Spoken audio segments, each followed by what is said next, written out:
young cowboy named Billy Joe grew restless on the farm, a boy filled with wanderlust who really meant no harm. He changed his clothes and shined his boots and combed his dark hair down, and his mother cried as he walked out, "Don't take your guns to town, son, leave your guns at home, Bill. Don't take your guns to town."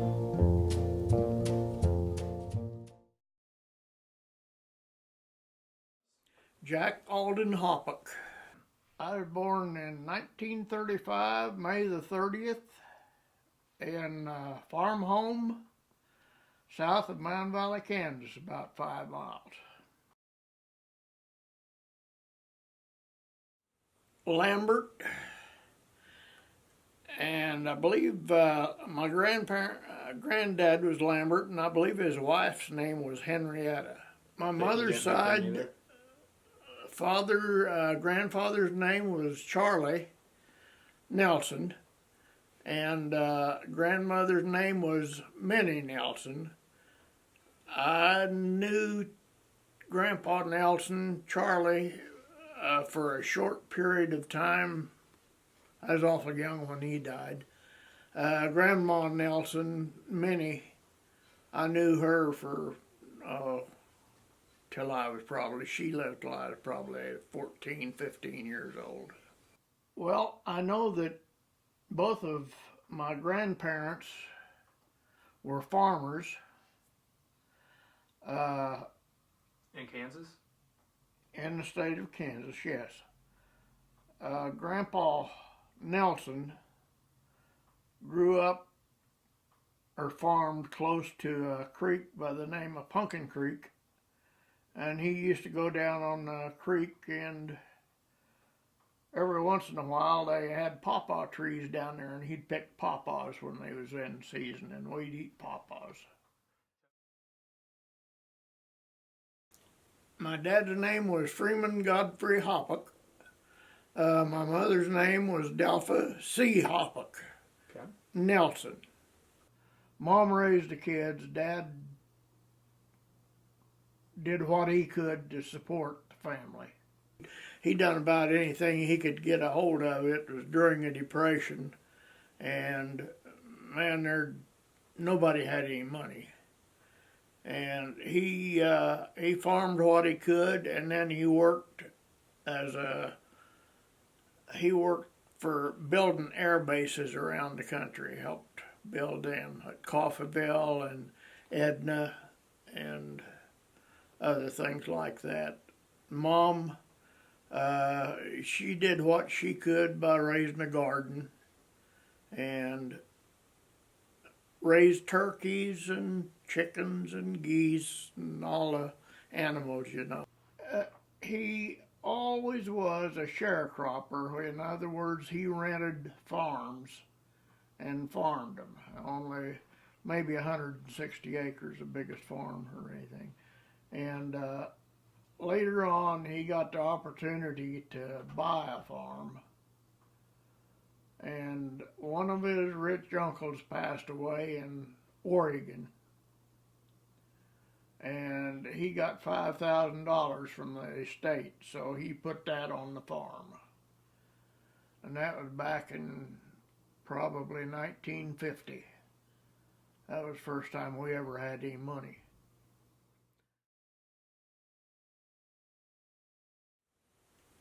Back in those days, I'm assuming that they met at a box upper in a rural schoolhouse. They used to have box uppers, and I'm sure they probably met at something like that. What's a box upper? It's where they have a get-together, and a girl usually fixes the meal in a box, and the guys go to the box upper and bid on the different boxes.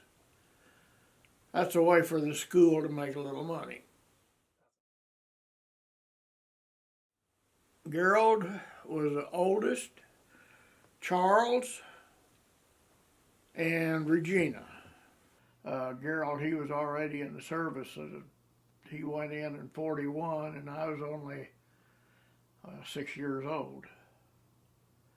And he went in the service, and Chuck, he was about 10 years older than I. So you figure I was getting out of grade school while he was in Wichita working. And Regina, she was 9 years older than I, and she was even my teacher for a while. The farm that I was born on, it was an old two-story house. And I think I was about 3 years old or less when we moved from it. We moved down the road about a half a mile into a better house. I think it probably had about 3 bedrooms. Pretty big for that time of your life. And as far as lights, we had no kerosene lantern and a radio that sometimes the battery was charged to where we can listen. Later on, we got better kerosene lights. They had what they called an Aladdin lamp, and it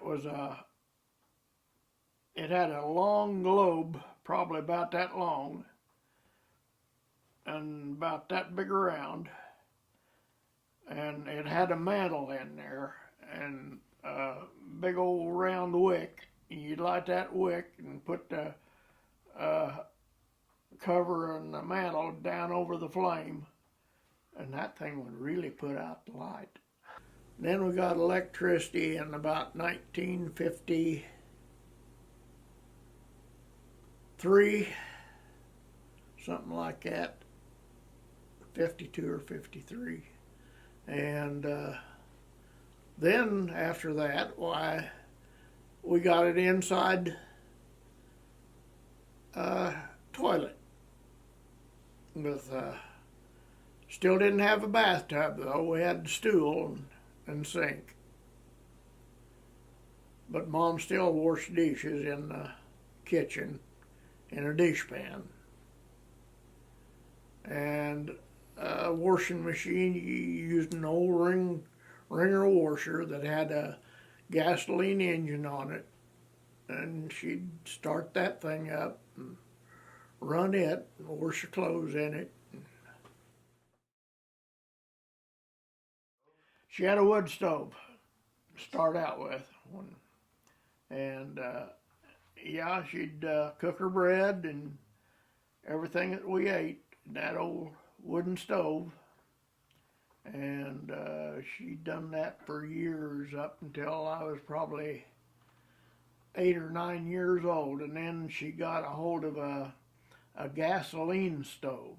It had a tank in it, and it's kind of similar to your Coleman lantern. She'd pump up the tank and light the generator, get it hot, and then you'd light the burner. And it worked real well until one time, I don't know, somebody turned on the burner and didn't light it. And when they did go to light it, they didn't know all the gasoline was down in the stove, and boy, it caught fire bad. Mom got a hold of one end of it, and Dad got a hold of the other end of it, and out the door they went with it, and tossed it out in the yard and let it burn. That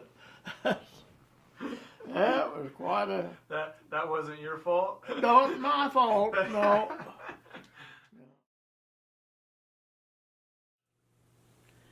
We ate what Grandma put on the table. If you didn't eat it, you go in hungry. So there was a lot of times that we just had canned tomatoes and homemade bread, and we did have milk. We had cattle that we milked. So a lot of we hardly ever had meat up until I got older. Then Dad would butcher once in a while, butcher a beef or a hog or something like that. We had an old Nash with automobile with wooden wheels. An automobile with wooden wheels? That's right, wooden spokes in them. Chuck took a corner too fast one time and busted the wheel. You know. That's amazing. And yeah, and they had old cloth tops on them too that were treated to turn water, but most of them didn't, leaked. Yeah, that used to be a big sport. Down where we lived, why, there was a lot of brush piles. People had cut down hedge and piled up the limbs and stuff. And the snow would come on, and you could go down around them brush piles, and their rabbits would be all over, you know. And yeah, we'd take our .22 rifles, and it'd be nothing to come home with 25, 30 rabbits. And at that time, why, the government was paying so much for rabbits too. If what you didn't eat, why, you could gut them and hang them up on the wall, let them dry, and the government would buy them. What the government did with them, I don't know. Probably dog food or something like that. And then fur trapping, we did a lot of fur trapping. Trapping skunks, possums, coons, mink, whatever you could catch in your traps. I had a neighbor lived up on the hill close to us, and he had skunks under his house. And he told me, I asked him one time if I could trap them. He says, yeah. He says, I don't care if you trap them, but he says, I don't want them stinking underneath the house. They getting that smell around here. And I said, well, I'll get them away from the house.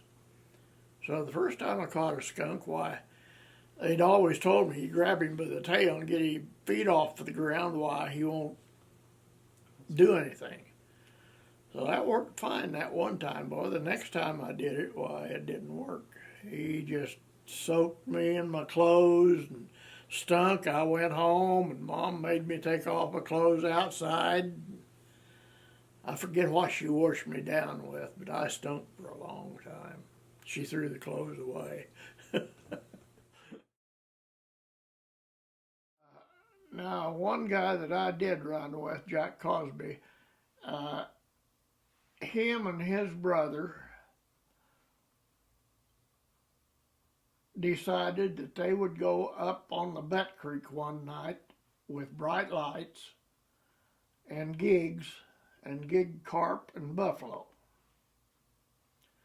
And I bet you we got at least 300 pounds of carp and buffalo that night. We came back home and we spent all night cleaning fish. Next day we went to Coffeyville with a tub full of fish, and we sold them to the black folks down there in Coffeyville. I forget what we got, quarter a pound or something like that. But we made money. Oh, I run around with a bunch of kids. It was, they weren't mean. They were just ornery. We was always doing something that really wasn't right, but we didn't get caught at it. High school was more fun than just about anything else. And they had a good mechanic shop over there, and I learned a lot over there in mechanics. I graduated in '53, last of May, and came to Wichita the 1st of June and hired on at Boeing. There was nothing to do back here in southeast Kansas, no jobs. And a lot of my friends came to Wichita, and got on Boeing in different places around machine shops and stuff like that in Wichita. So I decided I'd come out too and see what I could do. See, there was probably anywhere from 6 to 8 of us guys from Altamont that came out together, and most of us roomed together too. Yeah. So you put 6 or 8 guys in a rooming house, why, you was always going somewhere. Well, I don't know. She used to come up on the balcony. I don't know why, but she used to come up and walk around, parade up and down the aisles while I was working. Then I got to where I'd have to have some manufacturing records, so I'd have to go down to the file where she worked and get the manufacturing records. Now the truth's coming out. You'll get to tell your side of the story. Yeah, you just keep quiet in there. Now, that's how we met. She'd get off work. We was working the night shift, and we'd get off. I think I don't know whether it's 12:30 or 1 o'clock in the morning. 12:30, I think. Anyway, they had all-night movies in Wichita, and we'd get off work. We'd go to all-night movie, and then when we got out of there, we'd sometimes eat breakfast, and I'd take her clear to Belle Plaine then. And that's the way our evenings were spent when we was working.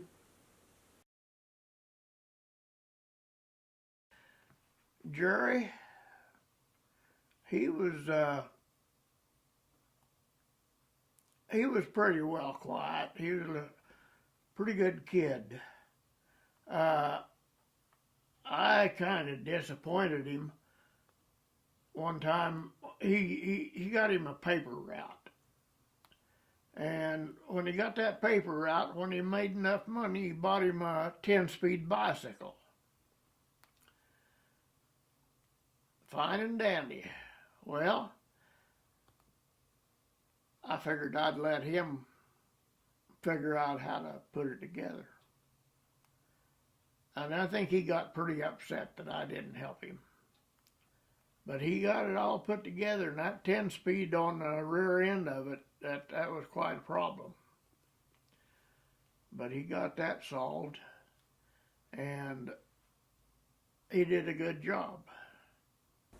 Diana's a pretty tough little girl.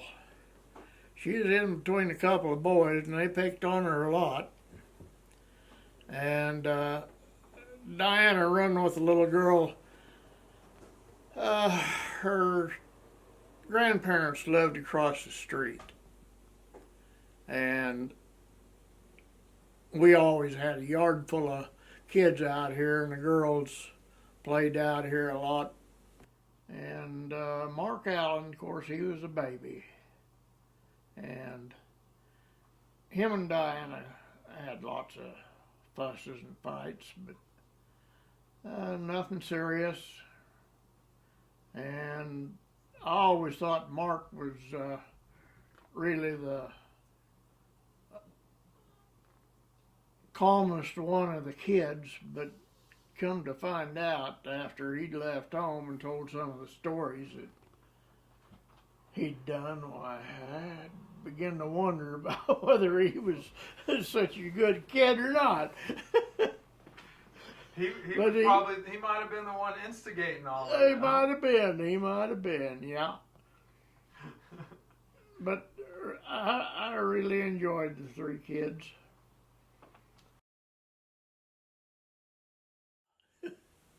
Yeah.